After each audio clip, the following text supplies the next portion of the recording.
Tanzania's President Samia Suluhu encouraged Tanzanian men to marry more wives. This is actually not the first time she has encouraged the men to marry more than one wife, but she's done it multiple times. Let me show you the clip, we'll come back and discuss.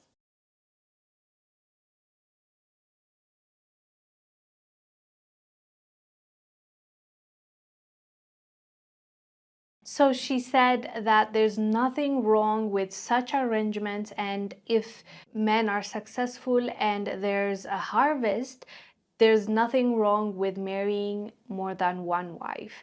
And she said that that's what she believes in. And by the way, it's not just her. There are many cultures in Africa that practice polygamy, and it's actually legal. To name a few, Nigeria, Mali, Burkina Faso, Chad, Kenya are some of the countries that allow polygamy to be practiced. This is like the second time we're talking about polygamy within, I would say, this 2 months. And the reason is it has become such a topic here, especially in Africa, because of all the laws and the bills that are being proposed. As you know, some countries allow polygamy in Africa and some don't. So the ones that didn't support polygamy are starting to propose the bill, which is angering, let's say, the feminists of that country and the rights activists.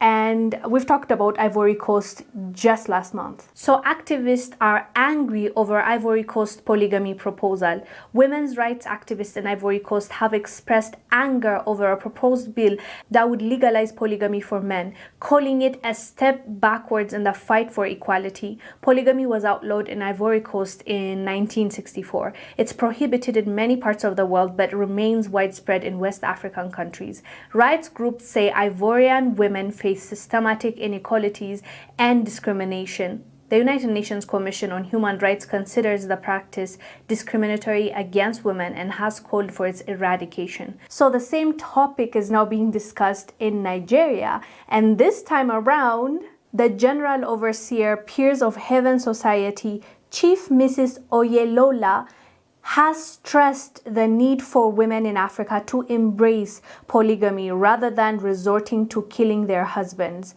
She said women in Africa, especially Nigeria, must understand that culture and tradition place responsibility on men to marry more than a woman. Hence, they must not allow civilization to erode their culture. She said, quote, "It is callous for any woman to kill her husband out of jealousy.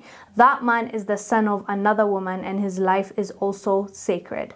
Moreover, in Africa, especially Nigeria, our culture and tradition allow a man to marry more than a woman. We must not allow civilization to erode on such tradition for posterity's sake." Here we also lecture women on the need to preserve critical areas of our culture. Even though this might sound crazy for the Western world, a lot of cultures in Africa do accept this and embrace it. But there are conditions, like the man has to be a provider. He needs to take care of his wives and his children. He can't just go on and create families without really being responsible. There are a few stories that we've covered a few years back where a man was married to 70 plus women and he was even asking for help. That is frowned upon. A Ugandan farmer that has 12 wives, 102 kids, and 568 grandkids is second-guessing his family planning, and now he's vowing not to make more babies. Let me tell you the story. His name is Mzee Musa Hasaya, and he's 67 years old. As I said earlier, he's a farmer, and he said that he has advised his wives to start taking the pill. He says he is feeling the rising cost of living in Uganda, where he lives with his large family. He said, quote, "I cannot tolerate bearing children anymore because of the limited resources. And on that note, I have advised all my wives of childbearing age to go for family planning. I also discourage those who wish to marry more than 4 wives not to do so because things are not good. My income has become lower and lower over the years due to the rising cost of living, and my family has become bigger and bigger. So he has decided not to make more babies, right? As I said, he has 102 children and 568 grandchildren. And he was asked, does he know everyone? He said, yes, I can tell the difference between all of them, but I don't know most of their names. Like, he gets it mixed up, and you can't blame him. That's 568 faces to put next to a name, as well as 102 children and 12 wives. So in his house there's 12 bedrooms, and I guess each bedroom for each wife, because he has 12 wives.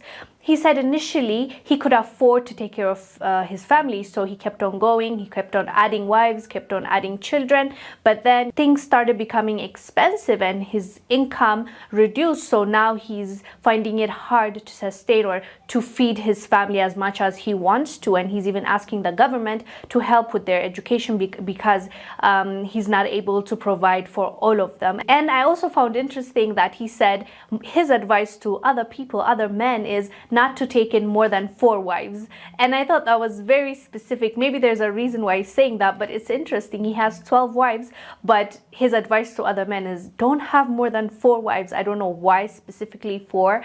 Why not more than 2? Why not 3? Why not 5? He was very specific. Maybe he knows he was able to provide for 4 of his wives and his children very well, and after 5 is when it went downhill. I don't know what his experience is, but for sure he has an experience with big families, and that's his advice for the younger generation that wants to take up on more wives and, expand their family members.